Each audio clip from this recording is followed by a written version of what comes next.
everyone. Have you visited any zoo? Yes. Okay. What did you see there? You saw there different type of animals, birds, etc. So let's come to the topic. Me Kanchan and you are watching Kanchan classes. Today we will discuss about animals and their adaptations. This is our new topic which we have to discuss today. When you go on a jungle safari, then you can see there are different type of animals in different environments. You can see there some animals live on land, some in water and some are flying. For example, lion, leopards, tigers, they are on land. Fish, dolphin, whales, they are in water. And some birds like pigeons, sparrows, they are flying. So what is this? This is their adaptation, means their natural habitat. What is habitat?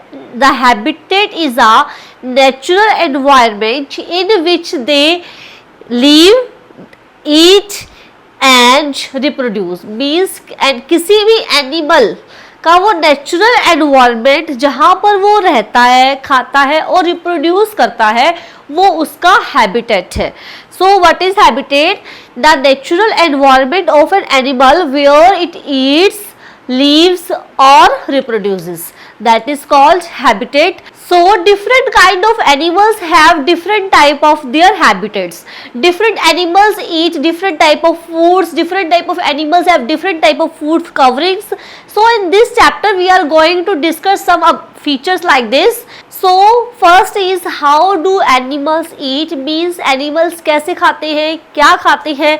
You see that कि आपने अपने घरों में देखा होगा कि cat अपनी टंग की हेल्प से मिल्क फीड कर रही है या वाटर ले रही है. आपने किसी डॉग को खाना खाते हुए देखा होगा. Have you seen any buffalo और काउ कि उनके पास कुछ नहीं है खाने के लिए, then also they are chewing something like this. Rabbits हैं, आपने उनको देखा होगा वो कैसे खाते हैं, वो गना करके खाते हैं. मीन्स ये क्या है, ये उनके डिफरेंट फूड हैबिट्स है. So animals are divided into 3 categories according to their food habits. First one is herbivore, second is carnivore and third is omnivore. So what are herbivores? Herbivores are those who eat only plants or plant products and they are also grass eaters. Because वो सिर्फ plant और plant के products ही लेते हैं, इसलिए उन्हें हम grass eaters भी कहते हैं. Like cow, goat, they eat only grass. Clear? The next is carnivores. Carnivores are those who eat only flesh of other animals, means जो other animals की flesh खाते हैं, like lion, leopard, etc.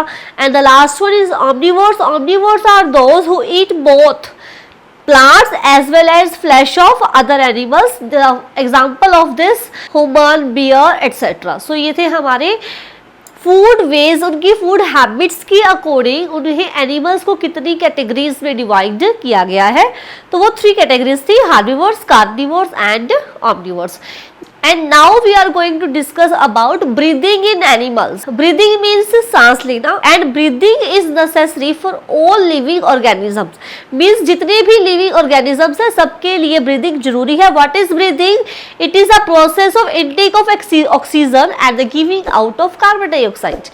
ये क्या है breathing? Breathing का मतलब ये है कि ऑक्सीजन को इनटेक करना मीन्स अपने अंदर लेना और कार्बन डाइऑक्साइड को अपनी बॉडी से रिमूव कर देना. तो सभी लिविंग ऑर्गेनिजम्स के लिए ये जरूरी है. सो ये प्रोसेस कैसे होता है, ये भी डिफरेंट बॉडी डिफरेंट एनिमल्स में डिफरेंट उनके बॉडी पार्ट्स के थ्रू होता है. So insects like cockroaches they take oxygen through the external openings on their bodies is called spiracles. जो इंसेक्ट्स हैं, इंसेक्ट्स कैसे ब्रीथ करते हैं, उनकी बॉडी पर जो ओपनिंग्स होती है और वो ओपनिंग्स को हम क्या कहते हैं, spiracles. What is spiracles?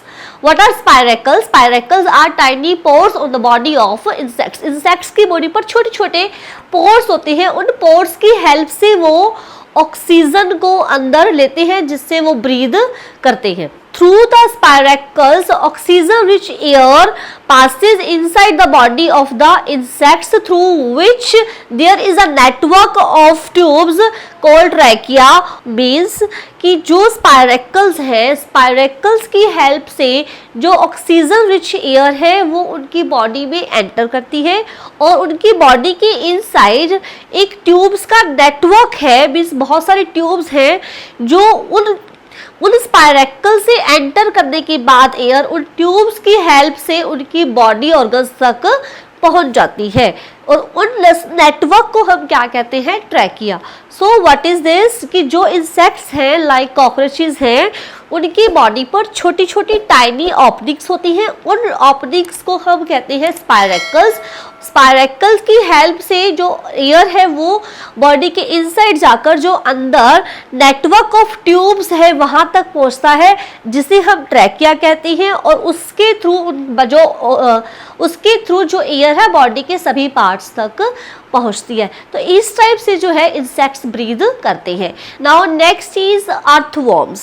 You know very well that कि जो अर्थवॉर्म्स की बॉडी होती है दैट इज ऑलवेज मोस्ट, उनकी बॉडी हमेशा मॉइस्ट रहती है और डायरेक्टली उनकी जो बॉडी है उनकी बॉडी उस एयर को एब्जॉर्ब कर लेती है, उसके लिए कोई स्पेशल ऑर्गन्स नहीं है। अर्थवर्म की बॉडी मॉइस्ट होने की वजह से उनकी बॉडी डायरेक्ट ऑक्सीजन को अडॉप्ट कर लेती है, जिससे वो ब्रीथ करते हैं। As long as earthworms remains damp moist and they respire normally, इसी वजह से वो जो है हमेशा मॉइस्ट रहते हैं, डैम्प रहते हैं।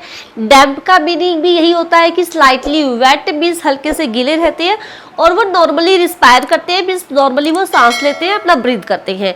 Next topic is tadpoles. Tadpoles live in water and there they breathe through the help of gills. उनके गिल्स होते हैं और गिल्स की हेल्प से वो ब्रीथ करते हैं। And when they grow into frog their gills disappears and the lungs grow.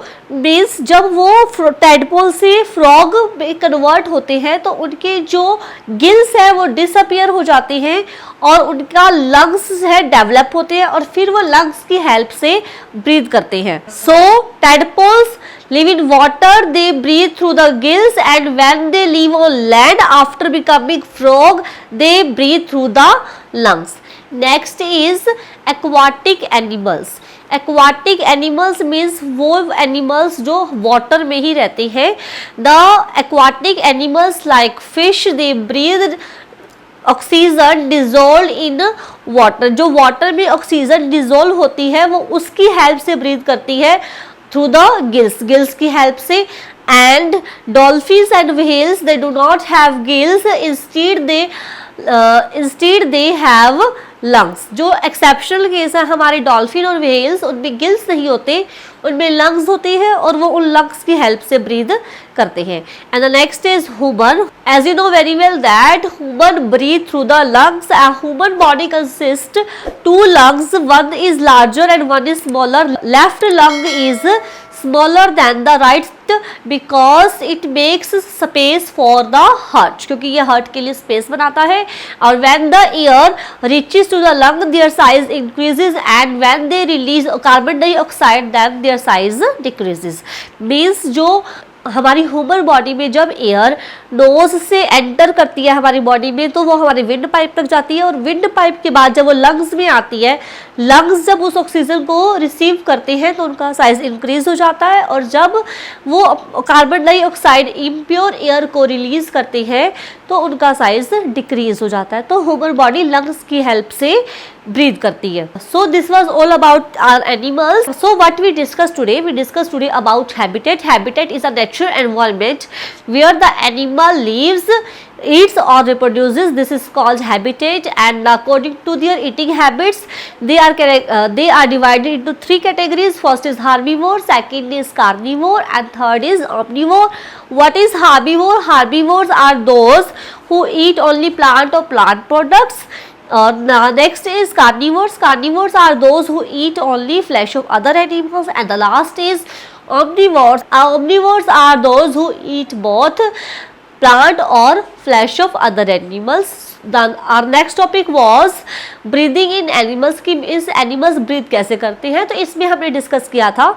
First is insects. जो इंसेक्ट्स लाइक कॉकरोचेस, उनकी बॉडी पर कुछ टाइनी पोर्स होते हैं, उन टाइनी पोर्स को हम कहते हैं स्पायरेकल्स। उनके थ्रू एयर जो है बॉडी में एंटर करती है और उसके बाद जो ट्रैकिया मीन्स अंदर नेटवर्क ऑफ ट्यूब्स है उसके थ्रू बॉडी के बाकी ऑर्गन्स तक पहुंच जाती है। Then next was earthworm. Earthworm की जो बॉडी है दैट इज ऑलवेज मॉइस्ट, वो हमेशा मॉइस्ट होती है और डायरेक्ट एयर उनकी बॉडी रिसीव करती है जिससे वो ब्रीथ करती है। इस वजह से उनकी बॉडी हमेशा मॉइस्ट और डैम्प रहती है और वो नॉर्मली रिस्पायर करती है, नॉर्मली वो सांस लेती है। And the next was tadpole. Tadpole lives in water, so it breathes through the help of gills. When they grow into frog, then their lungs disappear and lungs grow. जो उनके गिल, जब वो लंग tadpole से frog में grow करते हैं, means तब उनके जो गिल्स है वो डिसअपियर हो जाती हैं और जो उनके लंग्स है वो डेवलप होते हैं। When they live on land then they breathe through the lungs. The next was aquatic animals. Aquatic animals like fish, they breathe through the oxygen dissolve in water through the gills, means जो fish है वो water के अंदर जो oxygen dissolve होती है उससे सांस लेती है, उसमें उनके गिल्स हेल्प करते हैं। डॉल्फिन्स और whales they do not have gills, instead they have lungs, because उनमें जो डॉल्फिन्स और व्हेल्स हैं हमारे एक्सेप्शनल केस है, उनमें कोई भी ऑर्गन, उनमें गिल्स नहीं होते बल्कि वहाँ पर lungs होते हैं। And the last was humans breathe through the lungs. When air reaches to the lungs, then their size increases, and when they release carbon dioxide, then their size decreases. This was all about our topic today. So give me answer of some question. How many lungs a human body consist? How many lungs a human body consists? Very good. 2 lungs, left lung and the right lung. So next question is, name 2 aquatic animals which do not have gills. Yes, dolphins and whales. Dolphins and whales do not have gills, they have lungs. So hope so आपको हमारा topic बहुत अच्छे से समझ में आया होगा। फिर भी अगर आपको डाउट हो तो आप कमेंट बॉक्स में पूछ सकते हैं। अगर आपको हमारी वीडियो अच्छी लगी तो प्लीज़ अभी चैनल को सब्सक्राइब कीजिए। फिर मिलते हैं नई वीडियोज़ के साथ, तब तक के लिए बने रहिए कंचन क्लासेस। Thank you.